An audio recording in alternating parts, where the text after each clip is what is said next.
Hello, Billy Ho here.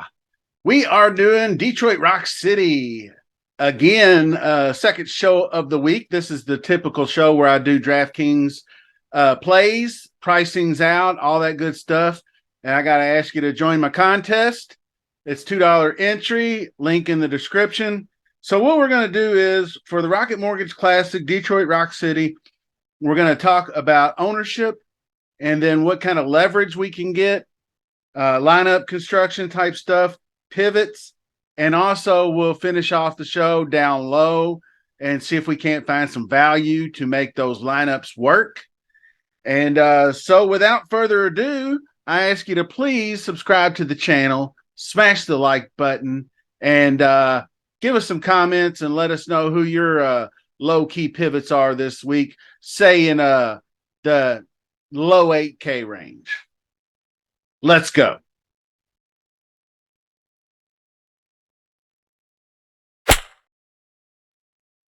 All right. So if you haven't already heard, the Rocket Mortgage at Detroit Country Club is one of the easiest courses on tour. You can just hit it as far as you want to. It's going to be mid to upper 20s under par 72, easy par fives, some easy par fours, short par threes, birdie, birdie, birdie. Let's go. Get it done. Money, money, money. So we got the guys up top and the ownership. This is just Rick Rungood's first draft of ownership, but it's probably going to be in the ballpark, I would say. I don't think a whole lot's going to change, although we have had some withdrawals. So I do believe it's Harris English, Hayden Buckley, and Patrick Rogers have all bowed out, and there's going to be some new shooters in there. But don't worry, it's just Tuesday. You'll get an email from DraftKings. They'll be somewhere if they're not already in the DraftKings player pool. So we're all good there. Now up top, it's really difficult because all these guys look good. Tony Finau, the defending champion, he's been a little bit off his game since he won the Mexico tournament. But with the best finish of 23rd the week after, he's missed a cut and he's got 72, 32, 45 last week on a course he normally plays a little better on. The approach game's still there. And then you got Colin Morikawa, who we talked about earlier in my preview show about his 7 under on Friday, the only missed the cut on the number. So, he's going to be coming in here. Debutante, but debutantes can come in here and play. It's a straightforward golf course, and he's got all the tools to get there. I mean, he's going to get extra run out on his drive, so length isn't going to matter. He's going to be super accurate. He's going to have a wedge in his hand, so he dominates on approach. He does his best work on bent. He's not going to need that around the green game, although he is better at that. He's about even with the field, so he's looking good. Ricky Fowler pounding on the door for a win. He's had top 15, top 6, 9, 5, 13 last week at Travelers. So he's been all over it lately. He's just really ball striking it well. The putter's there. His entire game is there. He's just going to have to just make a few more putts down the stretch. This is also a weaker field event, so he's going to have a little less competition to have to overcome. That's always a good thing. Max Homa has been struggling big time. I'm going to get to him in a few minutes. I got some thoughts.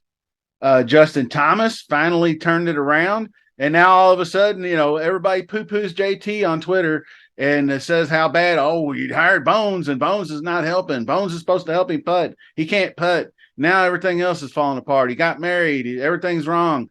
And then all it takes is he putted around even or maybe a half a stroke on Friday, Saturday, Sunday last week, and he shot like 62, 67, 64 or something like that. So now all of a sudden he's back. But I did hear he's trying this aim point putting technique. So if he can make some putts this week, he's going to be very dangerous. Number 1 in strokes gained easy. I did actually make me a small list of strokes gained easy peoples. And he is number 1. Tom Kim's on the list, Sungjae M, Hideki. And then you got other guys like Double R Norman, Vince Norman, Thomas Detry, Cam Carson Young. So Carson Young's been dominating lately, so he's in the mix. Uh, so basically, back to Max Homa. While I clean this up, he's missed the last two cuts, and basically it's been because I believe his putter's gone back to the baseline. I had him on here somewhere where I was going to show you. Here he is. Uh, so the two cuts, the drivers come back around. He just really just has had trouble with the driver back in March and April.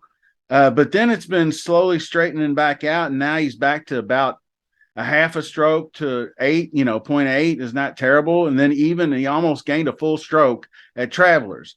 But those rounds where he was making cuts and doing really well, he was gaining four plus strokes putting, and that fell back.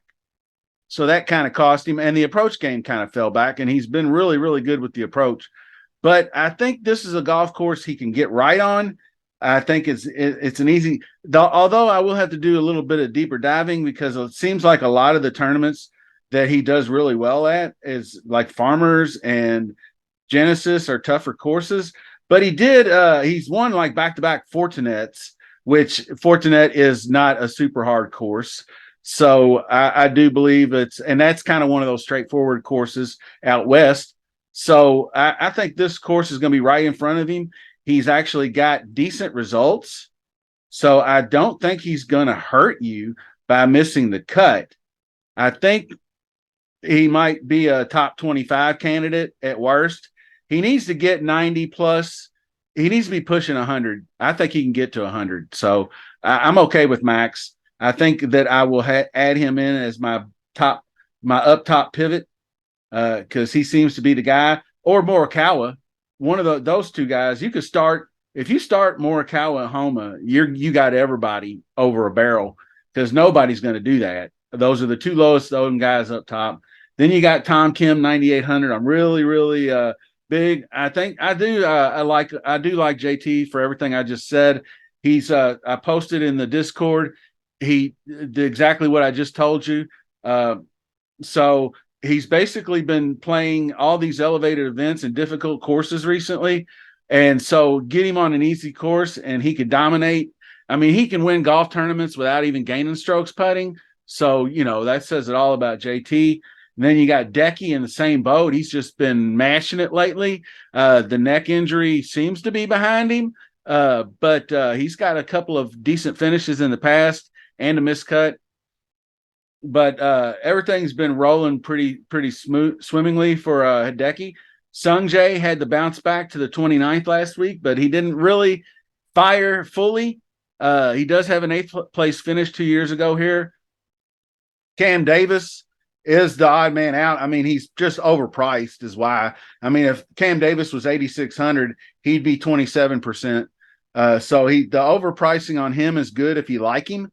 If you think he can run it back again, because I mean, he did win and then go 14th, and he has been in better form as of late. He got past that illness he had earlier in the year, but he did miss 3 straight cuts in here. So that's really not optimal. Let's see, where did he miss them? So Charles Schwab, narrow fairways, Memorial, tough course, not his jam. And the United States Open. So, and that was a really difficult course. And I don't think Cam Davis was all that equipped to handle that course either. So he's going to be a good play. He's another pivot. You want to run back Keegan, that's fine with me because he's got good finishes. He's never missed a cut. I don't think he'll hurt you. I do think he's professional enough that he wants to run this back, maybe try to compete for a FedEx Cup championship this year. Now that he's got his second win and a whole bunch of top finishes, I haven't checked the results, but he's got to be in the top 3 of the FedEx Cup races. I know Rahm and Scotty are there. So he's got to be 3, 4, 5, somewhere around there. But the other guy, Jaeger, 8,900 is amazingly overpriced. That just seems way too high, and that's why he's going to be like 7%, 6% owned. But he's a great course fit. He hits it. He's gained some distance, and he doesn't need to be accurate. He hits a lot of greens. And with the exception of his putter, I do think he's in for a bounce back because his last two events, he's lost like two. He's lost a total of 5 or 6 strokes in the last two events he's played, Travelers especially, but he still makes cuts. So I think that the ball striking is there, and he did have a 5th place finish last year. So I think Jaeger would be a good pivot. I wouldn't mind going back to Harmon because you don't need to be long here. So he's going to be in the fairway, and he's going to have wedges just the same. And he's really been playing well. But he's like you said, the only 2 times he's played here is miscut. So I just think this is not the correct setup for him. Ludwig Aberg, 15% ownership's too high for an 8,700 golfer that's played 4 tournaments. In my opinion, I'll let him beat me, and that's all I'll say about that. Alex Smalley is interesting. He's if he can putt at all, because that's my only fear of playing him is that he'll just Luke List his way right out of a golf tournament, because sometimes he can just get on these really bad putting streaks and drop 3 or 4 strokes putting in the first 2 rounds of the golf tournament. Anyway, Alex Smalley, I worry about him. Him and Chris Kirk, it's going to be close. This little range is interesting. Tom Hoagie just seems like he'd be a great fit because he is just the king of the wedges.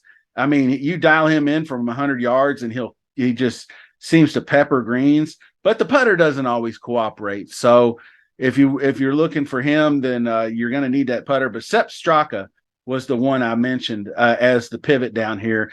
He's actually in really good form, and I think he fits this course well. He's plenty long off the tee. He's pretty accurate. He hits enough greens. He just sometimes he can get a little out of whack with the approach game, but everything suits him. And he does have a couple of 8 and 11 finishes here a couple years back. The last 2 cuts are not very encouraging, but the other guy, we'll get down here to 8K. Eckroat, I'm going to eat that.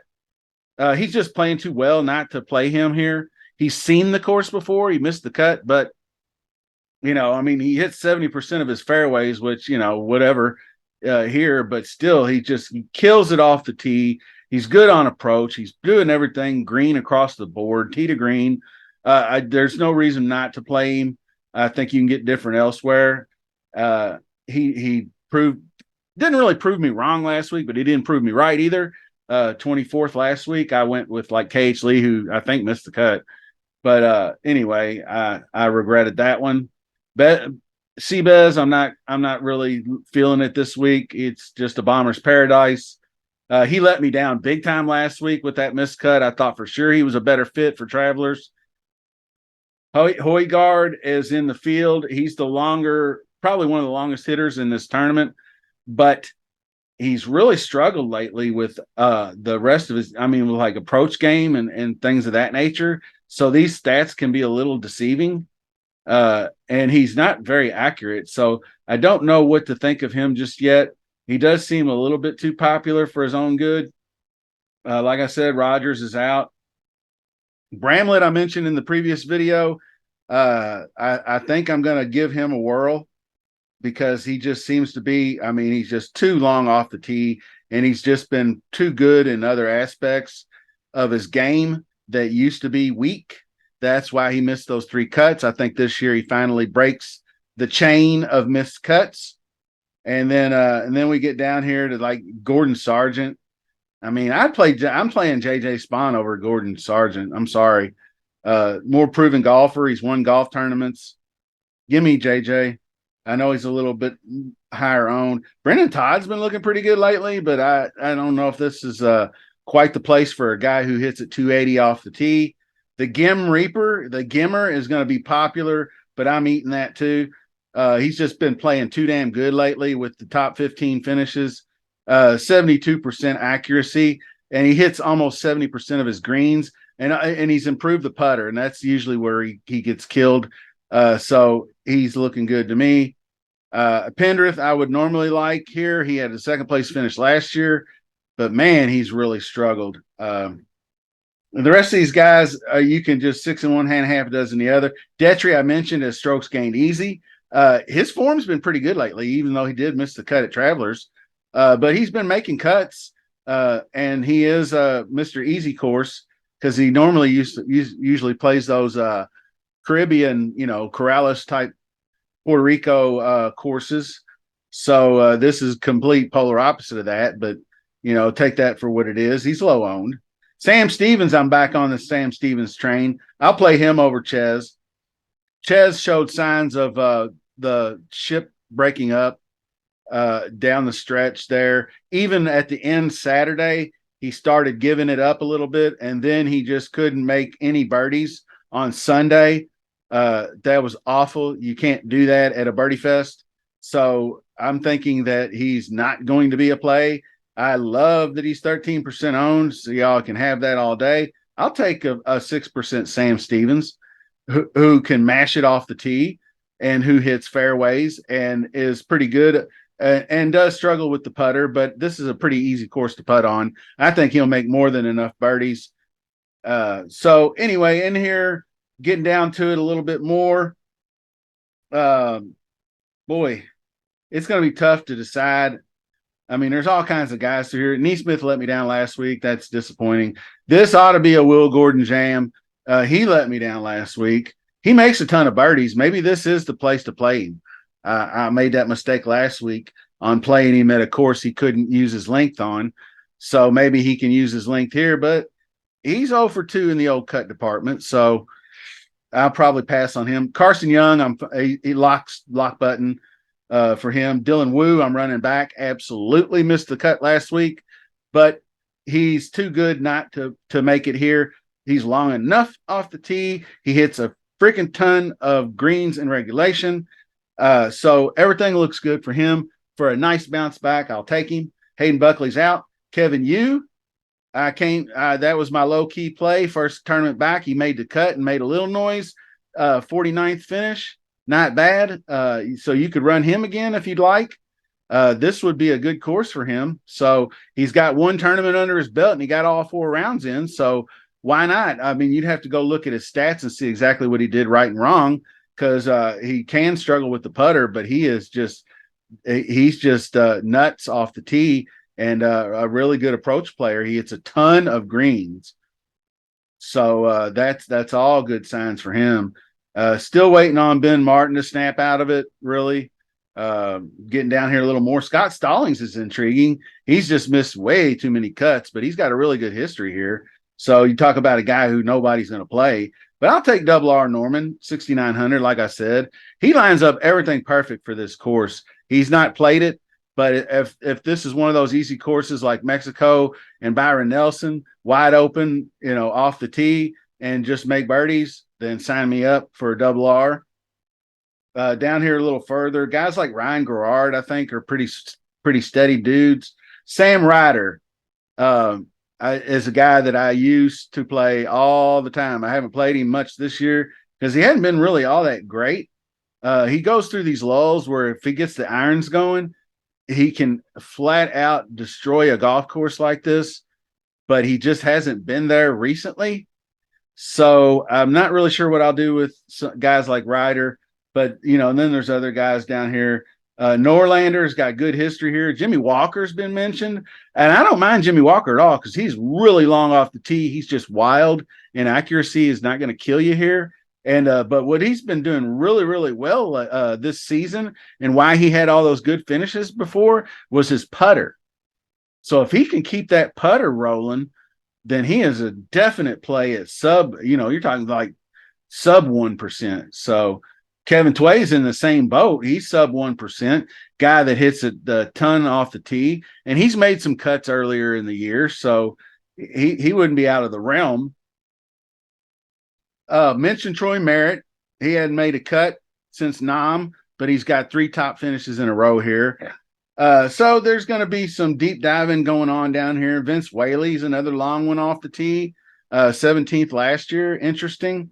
But one last guy I am going to leave you with and then get on out of here is Peter, I guess it's Quest or Johnny Quest. but the dude is $6,100. He made it in the tournament due to a WD.